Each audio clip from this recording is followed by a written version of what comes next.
PTI chairman Imran Khan की हिकमत अमली नवंबर में फैसला लेकर जाएगी। अवामी मुस्लिम लीग के सरबराह शेख रशीद ने कहा है कि नवाज शरीफ का बयानिया दिवालियापन, इंतखाबात से फरारी और जमहूरियत दुश्मन है। ये लोग हुकूमत में रिलीफ देने नहीं, रिलीफ लेने आए हैं। हुकूमत की इलेक्शन सियासत दफन हो गई है, इसलिए खौफ फैला रही है। उनका कहना था कि हुक्मरानों को इक़्तिदार में लाने वाले पछता रहे हैं कि अब इलेक्शन हर सूरत कराने होंगे।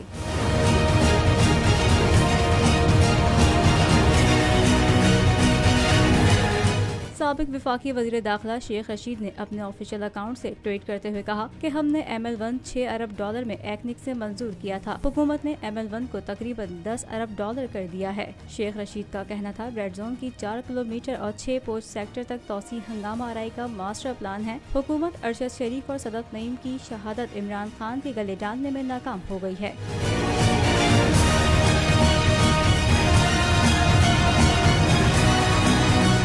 PTI का हकीकी आज़ादी मार्च सिर्फ बोल दिखा रहा है। 24 घंटे हकीकी आज़ादी मार्च, सबसे ज्यादा रील्स और सबसे ज्यादा रेटिंग्स के साथ बोल रहा नंबर 1।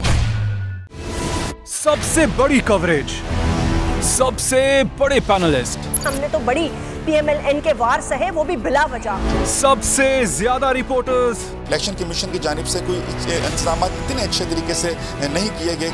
बोल की रिवायत, सबसे पहला नतीजा। अहम खबर है बहावल नगर भी कप्तान का, PTI कामयाब, मुकम्मल गैर हतमी गैर सरकारी नतीजा सिर्फ बोल न्यूज पर। लम्हा बा लम्हा इलेक्शन की खबर सिर्फ बोल पर।